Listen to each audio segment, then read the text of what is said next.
వ్యవస్థ ఈరోజు మనకు ఉన్నది.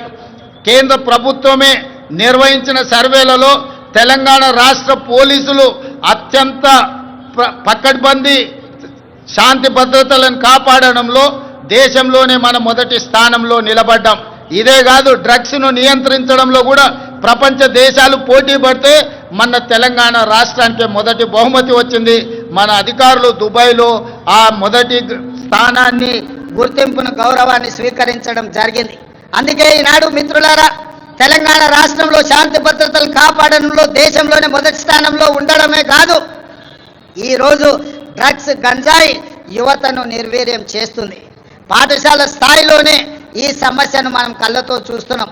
అందుకే ఈరోజు డ్రగ్స్, గంజాయిని నియంత్రించడమే కాదు, ఉక్కు పాదంతో అణిచివేయాలన్న ఆలోచనతోని పోలీసు వ్యవస్థను పూర్తిగా ప్రక్షాళన చేసి సంపూర్ణమైన అధికారులని, వాళ్ళకు అధికారాన్ని అందించి తెలంగాణ రాష్ట్రంలో గంజాయి అమ్మే వాళ్ళు కానీ, డ్రగ్స్ వినియోగించే వాళ్ళు కానీ కాలు పెట్టాలంటే వెన్నులో చలి జ్వరం వచ్చే విధంగా ఈనాడు మన పోలీసులు పనిచేస్తున్నారు.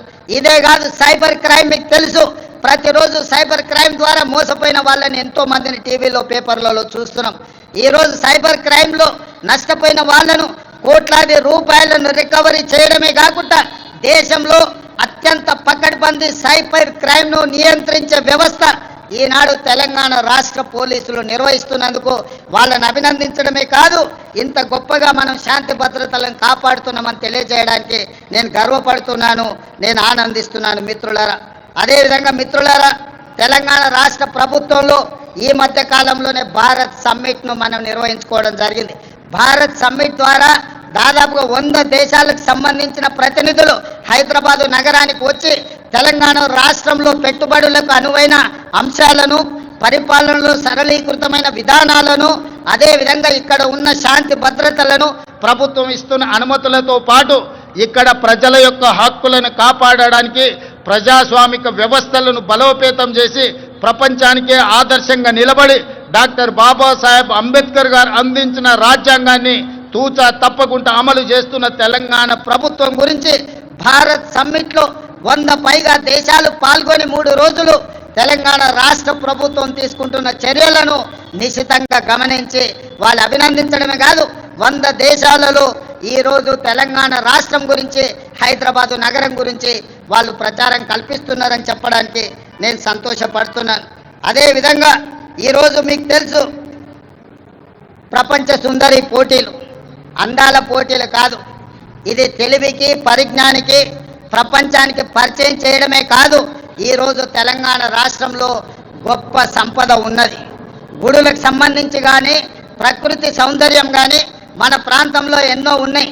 రామప్ప దేవాలయం, 1000 స్తంభాల గుడి, అదేవిధంగా యాదగిరిగుట్ట టెంపుల్, ఈరోజు హైదరాబాద్లో చౌమల ప్యాలెస్ కావచ్చు, చార్మినార్ కావచ్చు, చార్మినార్ ప్రాంతంలో ఉన్న చుడీ బజార్ కావచ్చు, లాట్ బజార్ కావచ్చు, ఇలా తెలంగాణ రాష్ట్రంలో ఉన్న గొప్ప గొప్ప కట్టడాలను, అదేవిధంగా ఈ అంతర్జాతీయ స్థాయిలో మన ఉత్పత్తి చేస్తున్న ప్రాడక్ట్స్ని అన్నిటిని కూడా ప్రపంచానికి పరిచయం చేయడానికి ఈరోజు ప్రపంచ సుందరి పోటీలను నిర్వహించడం జరిగింది.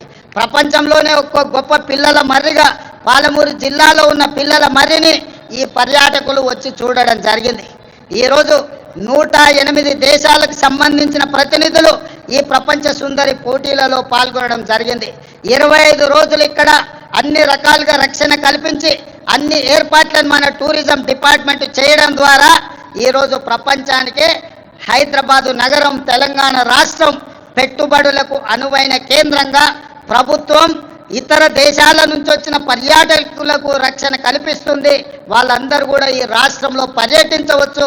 ఈ రాష్ట్రంలో పర్యాటకులు చూడడానికి అద్భుతమైన కట్టడాలతో పాటు ప్రకృతి సౌందర్యం ఉంది అని ఈరోజు ప్రపంచానికి చాటి చెప్పడం జరిగింది.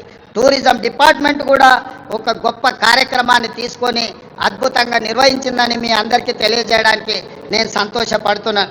అదేవిధంగా మిత్రులారా, 2047 నాటికి భారతదేశానికి స్వతంత్రం వచ్చి 100 సంవత్సరాలు పూర్తి చేసుకోబోతుంది. 1947 15 ఆగస్టు నాడు స్వతంత్రం వస్తే 15 ఆగస్టు 2047 నాటికి 100 సంవత్సరాలు మనము ఈ స్వేచ్ఛను ఈరోజు మనం అనుభవిస్తున్న స్వతంత్రాన్ని పూర్తి చేసుకోబోతున్నాం. కాబట్టి 100 సంవత్సరాల స్వతంత్రాన్ని నిర్వహించుకోబోతున్న మనము ఒక గొప్ప లక్ష్యంతో తెలంగాణ రాష్ట్రాన్ని అభివృద్ధి పదం వైపు నడిపించాలని ఈనాడు ప్రభుత్వం నిర్ణయం తీసుకున్నది. దాంట్లో భాగంగానే తెలంగాణ రైజింగ్ 2047 అని ఒక పాలసీ డాక్యుమెంటును, ఒక విజన్ డాక్యుమెంటును తీసుకురావడం ద్వారా ప్రపంచంతో పోటీ పడాలి అని ఈరోజు మనం నిర్ణయించుకున్నాం. అందుకే 2047 నాటికి భారతదేశం $30 ట్రిలియన్ ఎకానమీకి చేరాలని ప్రయత్నం చేస్తున్నది, లక్ష్యం పెట్టుకొని పని చేస్తున్నది. మరి భారతదేశం ప్రభుత్వం $30 ట్రిలియన్ ఎకానమీని ఈరోజు దృష్టిలో పెట్టుకొని ప్రణాళికలు చేసుకుంటే తెలంగాణ రాష్ట్ర ప్రభుత్వం అందులో భాగస్వామి కావాలి, అగ్రభాగాన నిలబడాలి అని తెలంగాణ రైజింగ్ 2047 పాలసీ డాక్యుమెంట్ తీసుకొచ్చినాం. అందుకే ఈరోజు పరిశ్రమల కోసం, వ్యాపార సంస్థల కోసం, విద్యా ఉపాధి అవకాశాల కోసం అన్ని రకాలను మనం ఈరోజు అన్ని రకాల పాలసీలను తెచ్చుకోవడమే కాకుండా energy policy, tourism policy, industrial policy, investment policy, అదేవిధంగా హెల్త్ పాలసీ, ఇట్లాంటి పాలసీలన్నీ కూడా తెలంగాణ రాష్ట్ర ప్రభుత్వం ఈ మధ్యలోనే ప్రజలకు పరిచయం చేయడం జరిగింది. ఈ పాలసీలన్నిటిని కలిపితే తెలంగాణ రైజింగ్ 2047, తద్వారా తెలంగాణ రాష్ట్రాన్ని ప్రపంచంతో పోటీ పడే విధంగా తీర్చిదిద్దాలన్నదే మా ఆలోచన.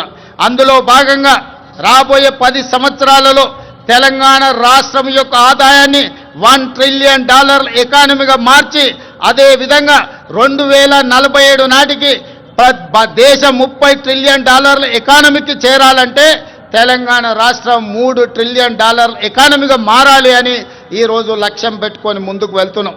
ఈరోజు దేశ జనాభాలో 2.5% ఉన్నాం, కానీ జీడిపిలో 5% మనం అందిస్తున్నాం. రేపు భవిష్యత్తులో 2047 నాటికి 10% జీడిపిని అందించే విధంగా తెలంగాణ రాష్ట్రాన్ని తీర్చిదిద్దాలంటే industrial policy, infrastructure policy, investment policies అన్నిటిని కూడా తీసుకొచ్చి ఈ దేశంలోనే అగ్రగామిగా రాష్ట్రాన్ని తీర్చిదిద్దాలని మేము ప్రయత్నం చేస్తున్నాం. అందుకే మిత్రులారా, ముఖ్యంగా యువ మిత్రులారా, డాక్టర్లు, లాయర్లు, ఇంజనీర్లు, ఈ సమాజంలో ఉన్న ఐఏఎస్, ఐపీఎస్లకు అందరికీ, వ్యాపార వర్గాలకు నా సూచన ఒక్కటే: తెలంగాణ రాష్ట్ర ప్రభుత్వం ఏ లక్ష్యంతోనైతే ముందుకు వెళ్తుందో, ఏ లక్ష్యాన్ని సాధించాలి, ఏ లక్ష్యాన్ని ముద్దాడాలి అని మేము ముందుకు బయలుదేరినామో మీ ఆశీర్వాదం ఉండాలి, మీరు అండగా నిలబడాలి. ఈనాడు తెలంగాణ రాష్ట్రం దేశానికి కాదు ప్రపంచానికి ఆదర్శంగా తీర్చిదిద్దాలంటే మీరందరూ అండగా నిలబడండి, ఆశీర్వదించండి. ప్రపంచంలోనే అగ్ర రాష్ట్రంగా తెలంగాణ రాష్ట్రాన్ని తీర్చిదిద్ది ఆదర్శమైన రాజకీయాలకు, ఆదర్శవంతమైన అభివృద్ధికి తెలంగాణ రాష్ట్రం కేర్ ఆఫ్ అడ్రస్గా తీర్చిదిద్దుతాం. హైదరాబాదు నగరాన్ని ప్రపంచ నగరాలతో పోటీ పడే విధంగా తీర్చిదిద్దాలి. దీనికోసం నిరంతరం పనిచేసే ప్రభుత్వ సిబ్బందే కాదు, రాజకీయ సహచరులందరూ కూడా సంపూర్ణమైన సహకారాన్ని అందిస్తున్నారు. ప్రజలందరికీ 4 కోట్ల తెలంగాణ ప్రజలకు నూతన రాష్ట్ర ఏర్పాటు శుభాకాంక్షలు తెలియజేయడమే కాదు, భవిష్యత్తు లక్ష్యాన్ని దృష్టిలో పెట్టుకొని మనందరం కలిసికట్టుగా ఏకమై మనందరం కూడా ముందుకు సాగాలి. మీ అందరి ఆశీర్వాదం ఉండాలి. తప్పకుండా తెలంగాణ రాష్ట్రాన్ని దేశంలో అగ్రగామి రాష్ట్రంగా నిలబెడతానని మీకందరికీ తెలియజేస్తూ మీ అందరి దగ్గర సెలవు తీసుకుంటున్నా. ధన్యవాదాలు మిత్రులారా. Thank you, Honorable Chief Minister, sir, for the progressive roadmap laid for Telangana. Ladies and gentlemen, now it's time for awards, accolades and prizes.